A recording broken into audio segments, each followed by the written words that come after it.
Hola mis amigos de Volviendo a las Escrituras. En la sección de hoy veremos en base de la fe los oficios de Jesucristo. Y para poder comprender los oficios de Jesucristo tenemos que poder comprender su contexto. Y es para eso primeramente nos vamos a trasladar al Antiguo Testamento. En la época del Antiguo Testamento habían tres clases de mediadores entre Dios y el pueblo. Estos mediadores eran conocidos como el sacerdote, el profeta y el rey. Es así como presentamos primeramente a Cristo como sacerdote. Primeramente, para poder comprender el sacerdocio tenemos que decir que la función sacerdotal levítica en ese tiempo tenía dos aspectos. Primeramente era ofrecer sacrificios y segundo, interceder por el pueblo ante Dios. Es así como diferenciamos el sacerdocio de Cristo con el sacerdocio levítico. Primeramente, el sacerdocio de levita era ejercido por la tribu de Leví, mientras que Jesús procede de la tribu de Judá. Es así como lo aclara la palabra en Hebreos capítulo 7, versículo 14. Otra diferencia que tenemos entre el sacerdocio levítico y el de Cristo es que el sacerdocio levítico era transferible, mas el sacerdocio de Cristo es permanente e inmutable, como nuevamente lo dice Hebreos del capítulo 7 del versículo 23 al 28. En cuanto a su función intercesora, el sacerdocio levítico era temporal. En cuanto a la intercesión de Cristo, es perpetua. Y así nuevamente lo dice el libro de Hebreos en el capítulo 7, versículo 25, Cristo como profeta.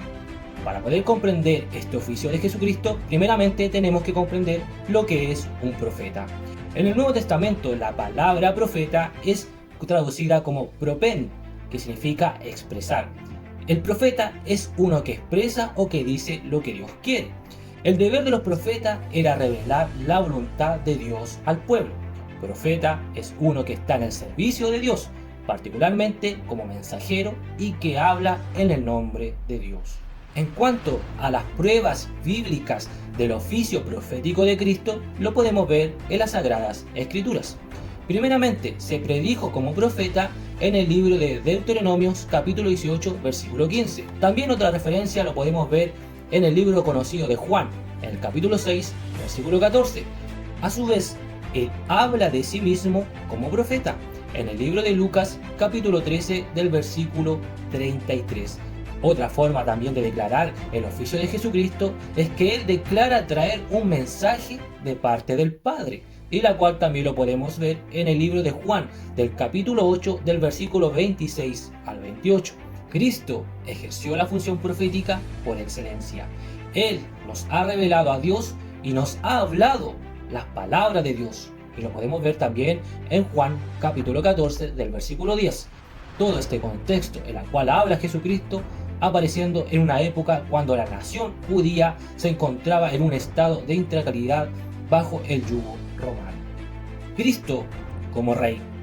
El reinado del Mesías como el rey de Dios está claramente predicho en el Antiguo Testamento y lo podemos analizar en Salmos del capítulo 2 del versículo 1 al 12, como así también en Isaías capítulo 11.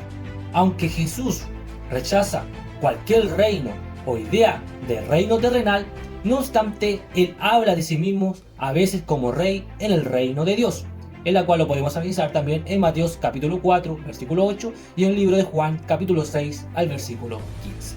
En cuanto a su venida de Cristo, introdujo el reino al cual es un reino espiritual, de verdad, de justicia, fe, amor, en que Dios reina en la vida humana.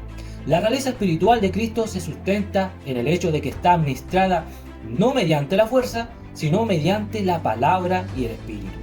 En cuanto a su reino, tanto es un reino presente como futuro.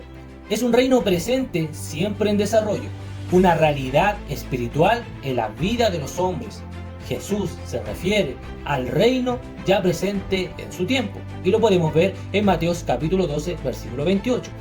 A su vez, este reino también es una esperanza futura, una realidad escatológica, que también lo podemos analizar en Mateo capítulo 7, versículo 21, en la cual dice: no todo el que me dice Señor, Señor entrará en el reino de los cielos, sino el que hace la voluntad de mi Padre que está en los cielos. Este ha sido el video de hoy en sección de Base de la Fe.